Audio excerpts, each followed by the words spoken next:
Lo dijo él. A primera hora. Es mi compañera Andrea Orbe y quien habla Fabricio Vela. Buen día, Osvaldo. Buenos días, Osvaldo.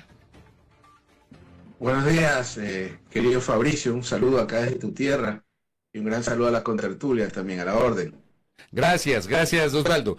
¿Qué nos dejó la marcha de ayer? ¿Qué nos dejó esta acción del presidente Noboa en la ciudad de Guayaquil, Osvaldo? Bueno, hay un punto para mí de partida, ¿no? En principio, si a mí alguien me pregunta, el presidente convoca una marcha por su derecho a marchar, créame que yo sería de los primeros que estaría en primera fila respaldándolo, ¿no? Creo que cualquier ecuatoriano, sea quien sea, desde el más poderoso, si lo llamamos así, o el más humilde de la patria, tiene ese derecho a manifestarse, igual que en Azuay por el agua, por educación de los estudiantes, etcétera. En lo que yo no coincido, o no coincidí en principio, porque no es la primera marcha, fue en la causa, ¿no? Digamos, marchar, ahí no lo acompañaría, ¿no?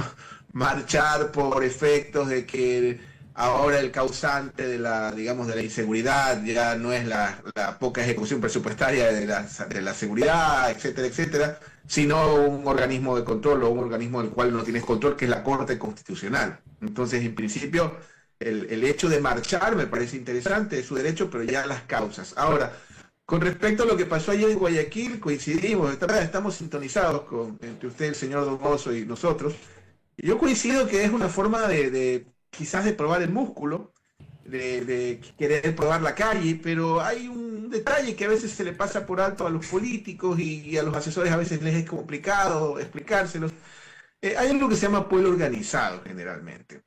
Y mucha gente escuchaba o leía en las redes o escuchaba colegas o amigos o a ciudadanos me decían, mira, tal vez quiera parecerse a Nebot, a Correa, pero Nebot y Correa, con todas sus virtudes y defectos, tenían un tema interesante que era el sustento de gestión. Digamos, lo que los amparaba era su gestión en determinados temas que los evaluaban bien. En este caso, me parece más que era un tema partidista, hay que ser también honestos intelectualmente, la gente ya no sale a marchas políticas per se, tal vez sí por causas puntuales, por hechos, no sé, la paz en Palestina, se me ocurre, la legalización del aborto o no legalizar el aborto, depende, la calle es muy amplia, pero este tipo de marchas proselitistas, políticas, no suelen ser de la mayoría del agrado de la gente en general, no porque quieran o no al presidente, sin perjuicio de la popularidad que vamos a conversar. Entonces, en ese sentido, coincido con Don Oso y con usted, me parece que era un tema de pronto se lo interpreté mal, un tema de probar la calle, de probar el músculo, de pasar lista a las filas, pero ya vemos usted la respuesta, incluso veía medios que me sorprendió, algunos medios tradicionales que han estado respaldando, cuestionando la validez, la asistencia, y sumado a eso un discurso muy corto, pero bueno, esa ya es una característica per se del presidente de la República. Buenos días, les saluda Andrea Orbe. Y entonces, ¿cómo cala esto en la ciudadanía? Es decir, realmente esta marcha lo que deja es hablar de la marcha del apoyo del presidente y también esta contraposición que ha hecho el mismo presidente a través de sus redes sociales de miren mi marcha, miren la marcha de la oposición, tal. ¿Eso cala realmente en la ciudadanía? ¿La ciudadanía está hablando de eso? A ver, ahí usted dijo algo muy interesante que es de analizarlo, ¿no? Y trataré de ser lo más corto, coloquial y no profundizar tanto. A ver, lo que usted dice es correcto, pero claro, no es lo mismo marchar desde la oposición que hacerlo desde el aparato oficial o desde el ejercicio de gobierno per se, ¿no? Entonces, hacer esa analogía, mira, yo tuve más gente, mira, había gente que cuestionaba la presencia de autos oficiales. Aparte que hay una situación particularmente espantosa en la ciudad de Guayaquil, y se lo voy a comentar. Por ejemplo, en la ciudad de Guayaquil, o mejor dicho, en el Ecuador, este primer semestre, cerramos el primer semestre con una media de sobre las 50 muertes violentas. De pronto me corrigen ustedes, más o menos 50 muertes violentas. Creo que son 52 o 50, pero en todo caso 50 muertes violentas. Es la media por cada 100.000 habitantes, ¿no? Exactamente, en el primer semestre del año, que es nuestro récord histórico, o sea, desde que esto se computa, yo supongo que la independencia, supongo que con los piratas en Guayaquil, no lo sé, o con los famosos bandidos, cuando habían los famosos, digamos, tenía un nombre, no recuerdo, que García Moreno los acabó en algún momento, pero en todo caso, a donde quiero llegar, si usted, y esto es espantoso, promedia solo la costa. Es decir, si yo hago el cálculo sin la región interandina, sin la Amazonía ecuatoriana y sin Galápagos, probablemente llega a las 100 si es que no lo supera, lo cual a toda esta gente que está obsesionada con Bukele, que desde mi punto de vista, si Bukele viene acá a Durán, hasta la barra se le llevan, pues no. En todo caso, El Salvador de Bukele tenía 35 muertes violentas por cada 100.000 habitantes. Hoy la costa ecuatoriana, haciendo el cálculo, sobrepasaría los 100, lo cual ya es un parangón o un parámetro en el cual, palabras más, palabras menos, que era un país que tenía un altísimo porcentaje de accidentes de tránsito, de muertes por enfermedades metabólicas, diabetes, infarto, hipertensión, es un chiste. Hay estadísticamente más posibilidades, cada vez que Fabricio nos visita Guayaquil o usted, de que una bala perdida o que lo secuestren, de que sufra un accidente de tránsito, lo cual es un tema espantoso. Entonces Guayaquil particularmente, porque se habla mucho de Durán, pero cuando vamos ya a los términos de ciudades de más de 3 millones de habitantes, tal vez Durán es la más peligrosa del mundo, pero Guayaquil, como van las cosas, si esto cierra el año con 100 muertes violentas, probablemente sea la ciudad más violenta del mundo de más de 3 millones de habitantes. Déjeme, Osvaldo, añadirle algo, y gracias tanto a Pedro Cornejo cuanto a Andrés Reliche que me comparten la misma nota, una nota de Expreso, donde dice: Guayaquil sigue consolidándose como la ciudad más violenta del Ecuador, con un total de 1.807 asesinatos contabilizados desde el 1 de enero hasta el 11 de septiembre, día en que se desarrolló ayer la denominada Marcha por la Paz. Y por ejemplo, ahí en el arte, en el gráfico, ponen Urbe, Guayaquil, suma 1.807 asesinatos, 7 en 24 horas, y hubo 2 asesinatos durante la marcha por la paz. Creo que va un poquito en consonancia con lo que usted acaba de decir, Osvaldo. Sumado, querido Fabricio, y usted que es tan cercano a esta ciudad, no es un tema ya, como en algún momento algunos gobiernos mediocres y ineptos, que es entre ellos, luego que... No, es un tema, mire, se lo voy a decir con mucha tristeza. Yo ya perdí la cuenta de amigos queridos asesinados por encargo, sin ningún tipo de antecedentes penales. Hasta le digo un nombre y un apellido para que esto no quede impune. Miguel Santos Burgos, joven con quien yo caminaba desde la Universidad Católica Santiago de Guayaquil hasta la Avenida Quito, en los tiempos estudiantiles que uno hacía esas caminatas para ahorrarse un pasaje, ¿no? Un gran tipo, un tipo honesto, asesinado. Les puedo hablar de nuestro gran amigo Fiscalito. O sea, perdí la cuenta de amigos asesinados. O sea, no es algo ajeno, no es algo, amigos secuestrados. Me siento en el 99 cuando te llaman o estás en casa, sí, venimos a despedirnos, vendimos todo, cerramos el negocio. O sea, realmente lo de Guayaquil es espantoso. O sea, yo no recuerdo una situación de este tipo, pero más allá de las percepciones, porque finalmente nuestra profesión también tengo que ser transparente, nosotros buscamos la percepción. Los datos nos dicen aquello, lo cual hace esto una situación, y usted ve la relación entre las autoridades, olvidémonos de quién tiene la culpa, el poder local con el poder nacional, no hay un entendimiento, es terrible lo que Guayaquil está viviendo en este momento, y lo peor, y me hago recordar mis palabras, la ausencia de honestidad intelectual, cuando la Constitución es extremadamente clara, y usted me conoce, yo le temo más al ridículo que a la muerte, y no hablo de temas de los que no soy experto, pero créame que cada vez que escuchaba al señor Lastro que la culpa era la Asamblea, ahora que la Constitución, que la oposición, créame que me he revisado la Constitución de la A a la P hasta la Z, hasta la última coma, y ni siquiera tácitamente, expresamente la seguridad es responsabilidad del Poder Ejecutivo, está en la Constitución. Y usted ve que han recortado el presupuesto, y lo que es peor, en el año más violento de toda nuestra historia republicana desde que existimos, no se ejecuta ni... Corríjame usted que aquí ha escuchado, sabe que yo veo su noticiero, sobre todo cuando estoy llevando a mi hijo a la escuela, no lo puedo ver, lo escucho. Imagínense usted, la ejecución presupuestaria en seguridad no llega al 20%, ya pasó el primer semestre. Entonces, realmente esto es espantoso lo que Guayaquil está viviendo, y honestamente me llama también la atención lo más grave, que es que la gente ya lo normalizó. O sea, ya este es un tema como el COVID, es otra pandemia, y finalmente entiendo a la gente, no la juzgo, tenemos que sobrevivir. En ese sentido, entonces, yo le reitero la pregunta de qué es lo que dejaron entonces estas 2 marchas, tanto la convocada por una oposición en varias provincias, no solo en Pichincha, y también la convocada por el gobierno nacional. ¿Calan en la ciudadanía? Mire, le voy a decir otra cosa triste. Nunca en la historia creo que Guayaquil, la sierra y la costa fueron tan distintas. Esto que en la adolescencia, bueno, realmente ahora sí somos 2 países, lamento decirlo, sobre todo por la situación de seguridad, y sobre todo el tema de Guayaquil. Yo siempre hago el comentario, cuando yo tenía 25 años sentía que Guayaquil estaba digamos, adelante en muchos temas con Quito, pero largamente. Usted hasta llegaba al terminal de Cumandá y llegaba a la calle de Guayaquil, que era una maravilla, sigue siendo una maravilla. Uno decía, Guayaquil está a la palestra, está avanzando sobre Quito, y ahora creo que Quito, Buenos Aires, nosotros estamos casi como mocaches, o sea, en materia de seguridad es una cosa espantosa. Entonces, este tipo de marchas, insisto, desde mi punto de vista, no creo que estén en la discusión de la mesa de la gente por ahora, porque terminan siendo temas políticos y por lo pronto en la costa al menos, fuera de nuestros micrófonos, nuestros análisis que son válidos, digamos, en democracia, la gente está sobreviviendo. Entonces, ante la ineptitud de quien tiene la responsabilidad, sea quien sea, pero la Constitución lo establece claro, finalmente la gente tiene que sobrevivir. Y me parece interesante, claro, porque la pregunta de Andrea que ya le contestó Osvaldo era si calan o no calan en la gente. Entonces no podemos hablar de que es una manifestación espontánea. No, o sea, no, a ver, es un tema legítimo de los políticos, pero no creo Sí, y además también, obviamente, no se puede generalizar como todo en la vida, ¿no? Hubo partidarios, por supuesto que hubo partidarios, pero tampoco se puede desconocer que hubo lo otro, ¿no? Y yo daba lectura a algunas notas periodísticas, un reportaje de Coavisa que hablaba que gobernadores, que ministros de Estado llevaron a su gente, o por ejemplo personas que fueron para asegurarse de que no le quiten el bono, o para que al estudiante le den un punto adicional y un día libre. Eso también pasó y hay algunas referencias periodísticas, no de medios considerados de oposición, ya publicaron en sus diferentes plataformas este tipo de particularidades que también hubo en la marcha de ayer. A ver, la respuesta, si me permite, querido Fabricio.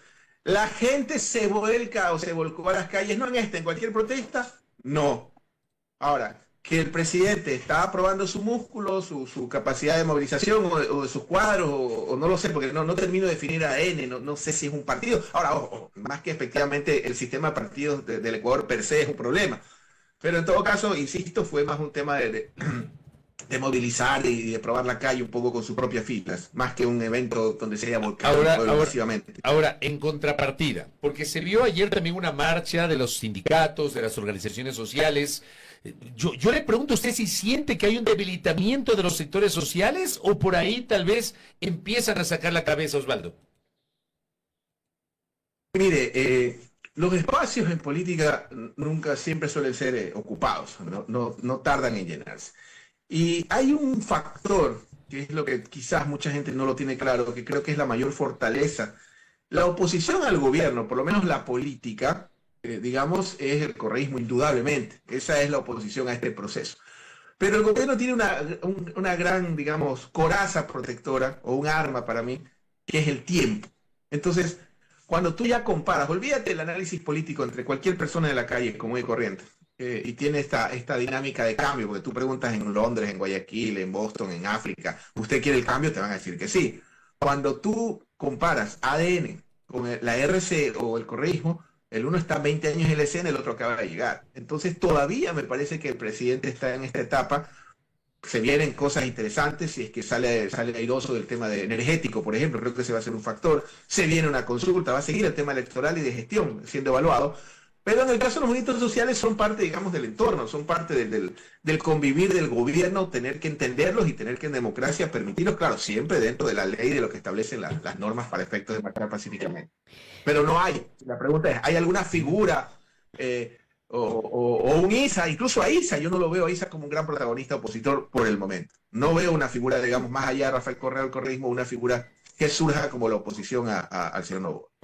No es gente que va por sus propios medios, si se quiere, ¿no?, a la marcha. Como le comentaba, señorita periodista, hace un momento, es un músculo de sus filas, es un músculo a la interna. Digamos, está probando las lealtades, los motores, la capacidad de movilización de sus propias filas. A eso me refiero. Un tema más al interno, más un movimiento partidista que tiene en este momento el aparato, digamos, que está en el poder. Pero insisto, una marcha masiva, popular, donde el pueblo se volcó a las calles. Yo creo que la gente está más preocupada de la espantosa inseguridad que vivimos, o por ejemplo, de que hoy en día estamos comiendo los verdes. Vaya usted a un restaurante en Guayaquil y ya el verde salió del menú. Ya usted ve un verde y se toma un selfie con un verde, porque hoy en día un verde está sobrepasando los 40 centavos. Y el verde es parte y Fabricio lo sabe, este también, es parte de nuestra cultura. Claro, pero resulta que el otro día una intendenta en un mercado dijo que había control sobre el verde y resulta que la colega periodista había atestiguado que el verde también está sobre las nubes. Oye, Osvaldo, en medio de todo esto, por supuesto, esta marcha ocurre luego de que se difunden algunos estudios de campo, algunas encuestas. El presidente sigue con unas cifras interesantes, pero la tendencia no, entiendo que es la tendencia la que le genera preocupación al presidente. Me gustaría un análisis sobre eso y también qué pasa con otras figuras políticas del país, no sé si de Quito tiene alguna data, o de Guayaquil, de la provincia del Guayas. ¿Cómo está este panorama, Osvaldo? Bueno, por lo que he visto, incluso usted invitó a un encuestador, vi la semana pasada alguien que analizaba estudios de opinión. A ver, le voy a comentar un poco lo que yo he visto el último año, por lo menos a nivel local y a nivel nacional un poco. La popularidad del presidente efectivamente era muy alta a nivel nacional, pero los últimos 2 meses, no solo por estudios que vi aquí, en diferentes estudios, lo que pude analizar era que había un bajón. Ahora, hay que tener algo claro. En la gestión, los parámetros de medir o de evaluar son diferentes a los del tema electoral, que es lo que le quiero decir. Como todo el mundo quiere ser el Bukele de Atún, antes todo el mundo quería ser Obama, luego quería ser Lula, ahora todos quieren ser el Bukele de Atuntaque, el Bukele de Durán, el Bukele de Guayaquil, de Quito, etcétera, etcétera. Entonces, esas cifras que tiene Bukele de popularidad o que tuvo Correa en su momento, Danilo Medina en República Dominicana, son atípicas, pero en la gestión lo que se supone que debe sostenerse es sobre un 50%. Vi cifras del presidente de la República, especialmente a nivel de Guayas y Pichincha, hablemos de Guayas, que había bajado prácticamente a un 48-50%, lo cual obviamente hay una tendencia a la baja. Es complicado decir si esto se va a sostener, no se va a sostener por elementos como el que le decía la crisis energética, por elementos como, por ejemplo, la famosa consulta, finalmente qué le aprueba la Corte Constitucional, algunas preguntas por lo que escucho a expertos. Y ya en la evaluación local, a mí me llamó la atención del estudio que la semana pasada incluso me llegó al WhatsApp, me llamó la atención que al menos en la provincia del Guayas, las autoridades mejor evaluadas eran la prefecta de la provincia y el presidente de la Asamblea. Y me llamó la atención por 2 factores. Primero, porque la evaluación de la Asamblea subió. Creo que estaba, no recuerdo la cifra, sobre el 30%. Claro, en términos generales uno dice es baja, pero la evaluación histórica era digamos, del 6%, 4%, llegó hasta el 2% en su debido momento, ¿no? Entonces me llamó la atención el tema de Olsen, que tenía una aceptación bastante personal con un nivel de conciencia no tan alto. O sea, ahí creo que hay un perfil interesante, vamos cómo le va. Y me llamó la atención también que, de acuerdo a su estudio, la autoridad mejor evaluada en la provincia, era provincial el tema, valga aclarar, era la prefecta. Y lo de la prefecta creo que tiene sentido. Primero, porque es una institución bastante interesante, atípica y curiosa, y le voy a decir por qué. Porque si bien es cierto, el poder cuantitativo, el poder electoral está en la urbe, que es Guayaquil, que ocupa creo que el 65, 70, no recuerdo la cifra exacta, quienes realmente evalúan la gestión de una autoridad provincial son los cantones. Y a diferencia de Azuay o de Pichincha, en Guayas sí tiene un porcentaje representativo, y entiendo que las valoraciones de quienes la evalúan, en este caso esta autoridad, que son los cantones, son muy altas. Por lo que pude escuchar en el estudio, son muy, muy altas. Entonces, claro, también son autoridades que están en otro ring. Habría que evaluar cómo la disputa del alcalde y del presidente, el tema de seguridad, etcétera, etcétera. Pero en todo caso, yo creo que, al menos en gestión, me parece que la prefectura está muy evaluada, muy bien evaluada, la doctora Marcela Guiñaga, y me da la impresión también de que Olsen es un cuadro bastante... Ese sería, digamos, el hallazgo de ese estudio. El resto, incluso hablaban de la oposición, hablaban de algunos temas que ustedes conversaron. ¿Cómo no? Y bueno, pues finalmente son elementos para, más que adivinar, medir fotos del momento, y al menos en la provincia esas son, digamos, las figuras mejor evaluadas. Y yo le añado, a propósito de lo que habla del tema de la prefectura, la decisión tomada el miércoles respecto de la construcción del paso a desnivel de los Ceibos, que creo que desactivó esta suerte de confrontación inicial entre la prefecta y el alcalde, una confrontación en la cual la prefectura no tenía nada que ver y el Ministerio del Ambiente le metió ahí a la prefectura, Osvaldo. Mire, es que esto es interesante. Generalmente ese tipo, olvidémonos de quién tenía razón, ese tipo de disputas políticas, porque eso es lo que son al final, que el ejecutivo, que el local, etcétera, etcétera, no están en la evaluación final. La gente evalúa su día a día, ¿no? Y al menos cuando usted, a ver, dicho de otra forma, los resultados de un político, sean electorales, sean de gestión, son como un avión cuando se cae. Un avión no se cae la mañana, digamos, o la noche que se cae. Hay una serie de eventos que hacen que el avión tenga el accidente. Lo mismo en la gestión. Yo creía que ese es un factor, desde mi punto de vista, obviamente, que no creo que esté en la mesa de la discusión ciudadana, sino los resultados en la gestión. Y al menos en la gestión, digamos, como tal, de esta autoridad, me da la impresión de que tiene parámetros muy óptimos. Creo, corrígeme, que era sobre el 60%, lo cual me parece súper interesante porque ahora, claro, Jairala tenía 80 en su momento. Ya va a depender cómo se sostiene en el tiempo y finalmente qué decisiones políticas tome esta autoridad, porque una cosa es la gestión, que debería ser lo más importante, claro, y otra cosa son los extremos políticos, que el movimiento, que la disputa, pero al menos per se autoridad tiene evaluaciones muy interesantes. Y volviendo a hablar de las marchas, hay una marcha convocada en Cuenca la próxima semana sobre el tema de Quimsacocha, una marcha que en principio parecería ser ciudadana, y digo en principio porque esperemos que luego no veamos que sea algo partidista, ¿verdad? Pero en todo caso, ¿qué expectativas cree usted que puede haber para esta marcha que está convocada para la próxima semana? Mire, qué pregunta tan interesante, y le voy a decir por qué.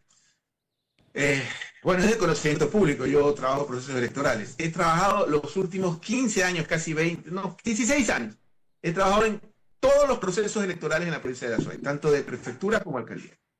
Y si hay un tema sensible en el Azuay en general, es el tema del agua. ¿Sí? Entonces a mí me sorprende, obviamente esta es mi opinión, que no haya un asesor, un asistente, un auxiliar, no sé, alguien que le hable al presidente cerca y le explique el tema del agua en Azuay.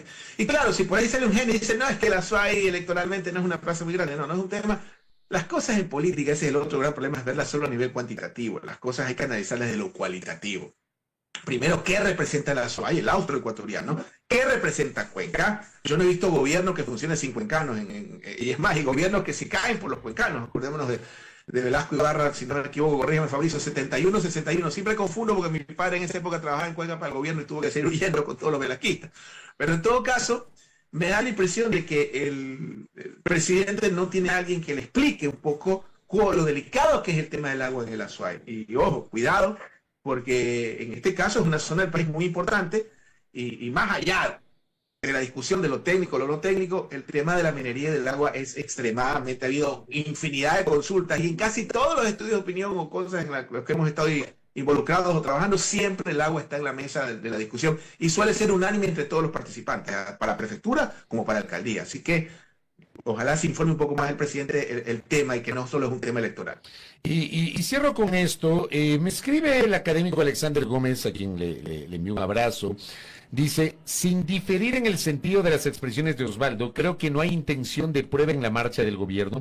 Las movilizaciones se autolegitiman cuando las causas, aquellas que son perseguidas por los ciudadanos y que llegan a ser un compromiso en sentido de los líderes políticos porque las asumen como suyas, son tan poderosas que no requieren ni de convocatoria, ni de organización, ni de recursos desperdiciados. La idea de la marcha fue mantener vigente una conexión emocional con la gente, a partir de narrativas postdifundidas y de publicidad de gobierno. La razón es clara. La pérdida vertiginosa del nivel de aceptación de un gobierno en menos de un semestre de gestión, digamos, de esta nueva gestión. ¿Qué le parece a usted esta opinión de Alexander? Osvaldo. Bueno, sí. Es que hay un detalle adicional, ¿no? Y al menos yo tenía la idea de no hacerlo muy académico. Digo en general, ser lo más coloquial posible para que nuestros oyentes finalmente, que son los que creo que más nos importan en ese sentido. Hay algo que se llama, y el académico tiene mucha razón, Alexander, un saludo, que es pueblo organizado. Generalmente este tipo de gobiernos no tienen... ¿Qué es pueblo organizado? Esto yo lo escuché a un sociólogo, por si acaso. Ya me voy a acordar el nombre y se lo voy a enviar en una conversación que teníamos. Generalmente cuando Correa presidente, si se me ocurre, la CONAIE decía que iba a hacer una marcha, tú tenías a 100, 300 personas, tal vez 100 del gobierno, pero 200 por su iniciativa en Aloaga esperándolo, por poner un ejemplo. Generalmente los gobiernos populares tienen lo que se llama pueblo organizado. Este tipo de gobiernos impopulares no cuentan con ese respaldo en las calles, y por eso ahí viene una de las grandes preguntas, son tan permisivos con la fuerza pública. Usted ve que no hay depuración, cada vez que hay un operativo la mitad de los detenidos suelen ser miembros de la fuerza pública activos, y por eso son tan permisivos con la fuerza pública, porque finalmente quienes los únicos que los cuidan pasó con Moreno, pasó con Lasso, y espero que no pase con este gobierno. Entonces, en ese sentido, efectivamente las marchas se legitiman de acuerdo a la causa, pero yo me mantengo, me parece más un acto a la interna para aprobar filas, para aprobar motores, eventualmente para el tema electoral que se viene, lo cual, vuelvo y repito, me parece total y absolutamente legítimo y un derecho que tiene el presidente de convocar. Osvaldo Moreno, gracias por el tiempo. Un abrazo a la distancia. Gracias, Osvaldo. Fabricio, un abrazo a toda la audiencia. Hasta luego. Gracias a Osvaldo Moreno, consultor político que ha estado con nosotros, aquí en A Primera Hora conversando sobre la marcha el día de ayer, un poquito su evaluación respecto de este ejercicio que lideró el presidente de la República, también lo que pasó en la tarde con las organizaciones sociales. Primera plana. Todas las noticias, todas las voces.